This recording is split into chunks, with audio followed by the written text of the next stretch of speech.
Bonjour à tous, j'espère que vous allez bien. Je rigole d'avance parce qu'aujourd'hui je vous ai concocté une petite vidéo nouveauté du moment, des plus spéciales parce que je vais uniquement me concentrer sur quelques actualités très particulières qui m'ont une nouvelle fois fait hausser les sourcils. Je pense qu'on va bien se marrer parce qu'apparemment le but des marques en ce moment c'est de lancer des collections pour enfants. Alors préparez-vous à voir des personnages de films ou des thématiques un peu perchés. Je ne sais pas où est-ce qu'ils sont allés chercher ça, mais ils ont réussi à nous créer des produits. On va en parler ensemble aujourd'hui et bien sûr comme d'habitude j'attends vos impressions en commentaire ci-dessous. Je commence par la première info. Il y a une semaine, une marque que j'apprécie beaucoup, qui est la marque Ciaté, a lancé une collection, alors ça c'est du jamais vu, je m'attendais à peu près à tout sauf à ça, une collection Edna Mode. Vous êtes probablement en train de vous dire c'est qui Edna Mode ? Une nouvelle influenceuse, une nouvelle célébrité, on ne sait pas. Non, il s'agit d'un des personnages du film Les Indestructibles. Je vais vous laisser des visuels à l'écran. Alors, il n'y a pas à dire, l'univers est sympa. Franchement, je trouve que c'est ultra mignon, c'est assez bien fait. Je trouve qu'il y a un petit côté un peu rétro et un petit côté décalé qui correspond au personnage du film si vous avez vu Les Indestructibles. Au passage, ce sont des films qui sont super, moi j'ai adoré. Seulement, il faut quand même se poser la question, certes j'ai apprécié les films, mais est-ce que je suis prête à avoir des produits de maquillage comme ça dans ma salle de bain? Je ne sais pas. Je suis pas trop fangirl sur les bords, vous voyez, même s'il y a certains produits un peu décalés qui me plaisent beaucoup. Là, c'est peut-être un poil too much, vous voyez. J'ai l'impression que c'est une collection qui touche une cible qui est très jeune, ou alors, au contraire, peut-être une cible plus âgée mais un peu nostalgique. Seulement, je sais pas, moi plus je vieillis, plus j'ai envie d'avoir des jolis compacts et des jolis produits dans ma salle de bain. J'ai pas trop envie d'avoir des produits un peu loufoques, hyper colorés comme ça avec des packaging un peu dingo et puis des personnages un peu partout dessus. Dites-moi ce que vous en pensez, mais moi j'ai l'impression que je suis pas trop la cible pour ce genre de collection. Il n'empêche qu'il s'agit d'une collection assez courte dans laquelle on va retrouver une palette. Alors elle est divisée en deux parties.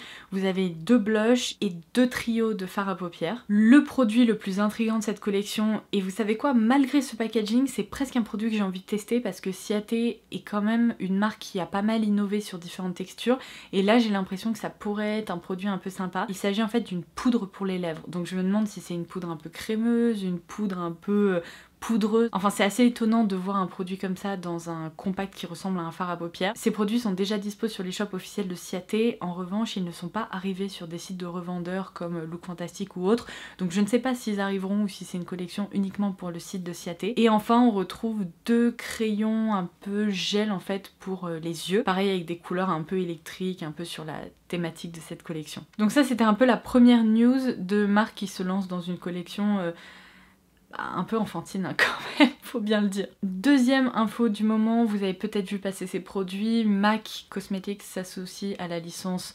Cruella d'Enfer et nous lance une collection de produits de maquillage. Je vous laisserai tous les produits à l'écran. On retrouve à la fois des produits pour le teint, les yeux, les lèvres et également des pinceaux qui reprennent bien évidemment la chevelure de Cruella avec un effet bicolore noir et blanc. Je vais vous faire une confession, je détestais tellement, mais tellement le personnage de Cruella quand j'étais petite. En même temps, c'est une horrible bonne femme qui s'en prend à des animaux, donc je ne pouvais que la détester et je la déteste encore aujourd'hui. Du coup, même si les pinceaux sont un peu funky et même s'il y avait un produit qui m'avait intriguée, rien que pour le fait de ne surtout pas avoir un élément Cruella chez moi, eh bien je n'achèterai strictement rien dans cette collection. En même temps, faut dire que sincèrement, rien me tente. La palette et d'un ennui, excusez-moi, hein, mais c'est terrible. Je pense qu'ils ont voulu opter pour un petit côté un peu funky, avec des fards positionnés de façon étrange, mais seulement on a l'impression qu'il y a très peu de couleurs finalement dans ce compact. Et bon pareil, le duo de blush pour le teint c'est un peu vu et revu, les rouges à lèvres rien d'incroyable.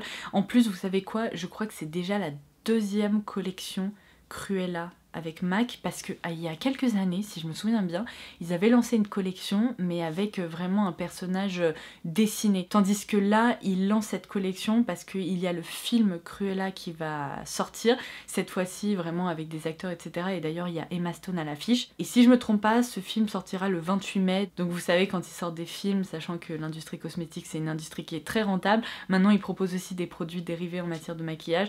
Donc vous pouvez compter sur moi pour surtout éviter cette collection.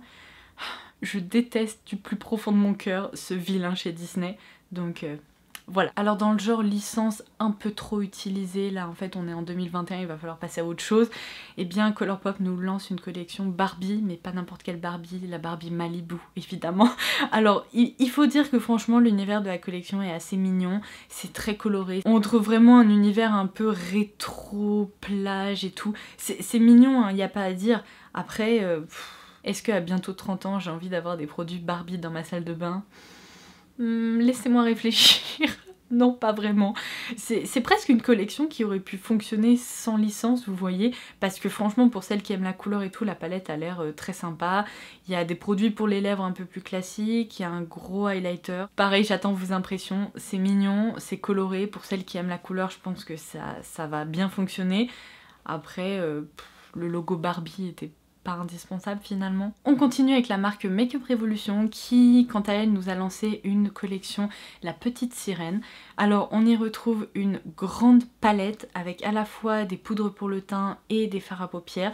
Il y a même un effet un peu de vague sur certains fards, un effet un peu texturisé assez sympa. Il y a un highlighter et un gloss si je me trompe pas, c'est donc encore une fois une collection assez courte. Alors en termes de packaging, je trouve que c'est la collection la plus sympa parce qu'il y a un petit côté un peu boudoir, un peu livre précieux, c'est hyper bien fait. Mais encore une fois, j'ai l'impression que c'est un peu du maquillage pour enfants. Bon, de toute façon, vous l'aurez compris, hein, c'est la thématique de la vidéo.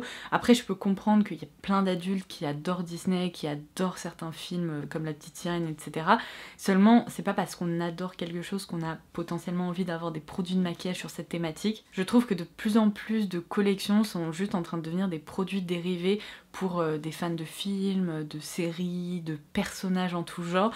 Et je sais pas, c'est un peu tout le temps traité de la même façon, c'est pas toujours très original et j'ai un peu de mal avec ça. Après c'est peut-être très personnel, mais ça me transcende pas, vous voyez. Après bon, c'est vrai que le côté un peu livre, un peu précieux comme ça, c'est plutôt très joliment fait. Mais bon, l'harmonie colorée me parle pas plus que ça et je pense pas que c'est une palette dont je me servirais beaucoup, donc pareil, je vais passer mon tour. Alors une collection qui va à coup sûr vous décrocher un sourire parce que si la collection en tant que telle est peut-être assez classique, les produits qui ont été créés, il y en a certains qui m'ont fait rire, je dois bien l'avouer.